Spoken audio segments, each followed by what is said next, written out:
dire combien je suis heureux d'être au Printemps de l'économie. C'est la première fois que je viens, mais j'avoue que cette phrase de Michel Rocard qu'on vient de revoir en disant que la méconnaissance en économie peut être une menace pour la démocratie, je pense qu'elle est très forte et c'est une belle inspiration. Je suis heureux aussi d'être au CESE, qui est un haut lieu de la démocratie sociale.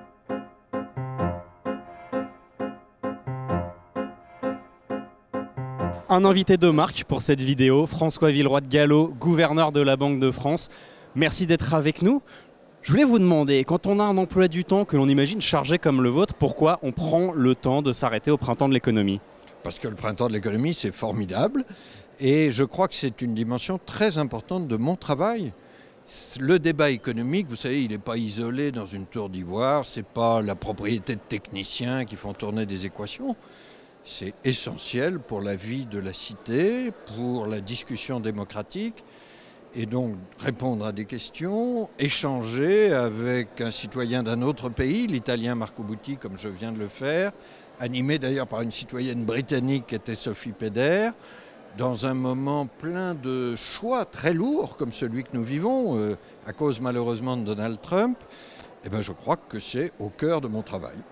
Vous avez échangé effectivement avec Marco Butti sur de nombreuses thématiques. Pas le temps de revenir sur toutes, mais une d'actualité peut-être, puisque le thème était sur la réponse de l'Europe à la fragmentation du monde. Vous avez dit accueillir avec un certain enthousiasme la décision prise par les parlementaires allemands de mettre en place un vaste plan d'investissement. Oui, je crois que c'est la bonne nouvelle de la semaine. L'Allemagne, depuis longtemps, avait des réserves budgétaires. Ça n'est malheureusement pas la situation de la France, mais l'Allemagne avait géré de façon beaucoup plus sage ses finances publiques et elle avait du mal à les utiliser.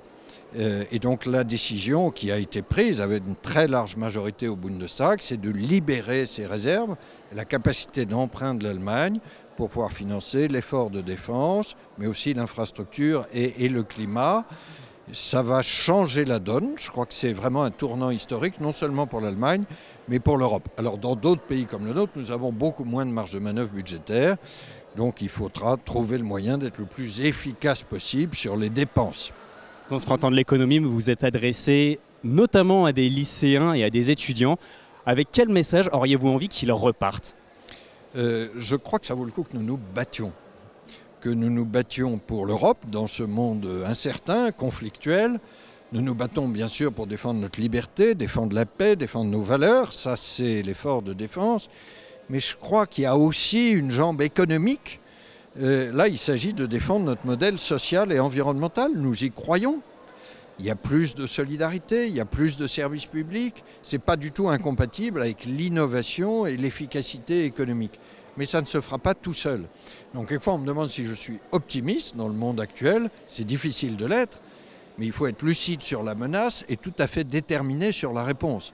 Si la menace Trump a une vertu, c'est de réveiller l'Europe et de nous amener à plus de souveraineté, à une mobilisation. Encore faut-il que nous le voulions. Ça, c'est mon message pour tous et en particulier pour la génération de demain. Eh bien, message reçu, je l'espère. François Villeroy de Galhau, encore un immense merci pour votre présence au Printemps de l'économie. Et puis l'ensemble des propos que vous avez tenus durant la table ronde, eh bien, sont disponibles en replay sur le YouTube du Printemps.